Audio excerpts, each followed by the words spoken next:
First question. So a lot Hey, hold on. You gotta get introduced to the top 5 rap website. Real Talk episode number 2. That's Okay, first question. A lot of people say that Russ is very cocky during his interviews and his delivery. Do you think he's valid for being that cocky, or do you think he's doing too much and he needs to step back? I think that it's valid, because if you aren't confident in yourself, who's going to be confident for you, you know? I don't think there's anything wrong with a person being confident or cocky. I think people perceive that differently also. I think some people might look at a confident person and feel like they're cocky, and some people might look at a cocky person and feel like they're confident. It's all perspective. I feel like there are some points where he overdoes it, but I understand where he's coming from. But also at the same time, when it comes to a situation with Smoke Perp and now he jump Smoke. Yeah, people jump Smoke Perp. When you start doing things like that, people are going to test your gangster. Some people are going to see if you're really about that type of thing. So hopefully he doesn't go that far. He's not just jumping random people, it seems, or he's not getting random people jump. He's having the people jump that are speaking on his name. So I feel like he's valid. And you write, mix, master, produce your own beats. You have a great touring deal. You can be a little excited in your interviews. I feel like in his interviews, for me, it's more motivational. When he's talking about all this stuff that he's doing, I'm like taking mental note. So for me, it's motivational. I don't see it as like, oh, I hate this guy. I feel like it's him kicking game. That's how I look at it. Do you like his music? I like his music. Zoo is tight. There's Really a Wolf came out last year. That was a dope album. Zoo is really dope. He has a song called Kill 'Em All on there. That's dope. I love the beat, piano, keys. He has white keys. When you talk about rapper producers, when you talk about the J. Cole, the Big Crits, the rapper producers of this generation, if Russ drops another project as good as There's Really a Wolf and Zoo, you gotta put him up there with those guys. You got to. Next question. There's 3 categories: best lyrics, best originality, and overall best delivery. Who would you put in those categories? They can be rappers. Like ever? I'm considering every MC ever. Big Daddy Kane, Run DMC. Or I'm considering people like of this generation. Both.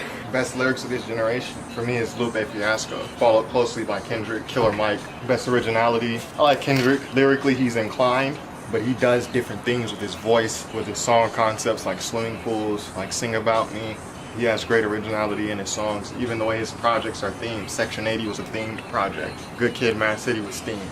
Damn was themed. So I like Kendrick for originality. There's a couple real original guys. You talk about JPEG Mafia. JPEG Mafia, you know, creative-wise, he's up there. MC Ride, who was part of Death Grips. Q-Tip, Tribe Called Quest. You know, but I just spanned many different generations. So if I say best lyricist of this generation, and of all time, I would say Lupe Fiasco. For me, he's my favorite all time.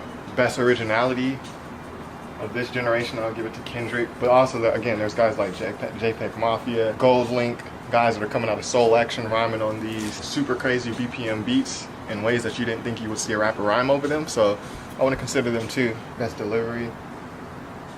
Of this generation, I like Dom Kennedy's delivery. Dom Kennedy has a dope delivery. Of all time, I would say and Sugar Free. If you never heard Street Gospel by Sugar Free, go listen to that. Funniest rap album all time. Ice Cube had a great delivery.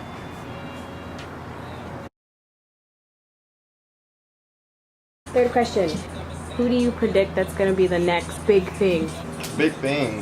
Big thing means a different thing or like at the same time. Because popping. Back in 09 or 10, I predicted it would be Kendrick, J. Cole, Big Crit.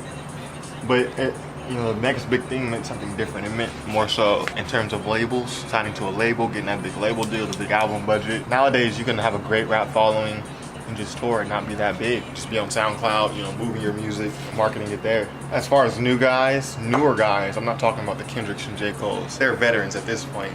Like Kendrick is coming up on 10 years. Drake is coming up on 10 years, J. Cole's coming up on 10 years, so you know, they're veterans. I like Dave B. He has a project with Sango. You've heard it a lot, actually. I played it a lot. It's called Tomorrow. He got that song on there, Nothing. Loving you, it ain't nothing. Gold Link.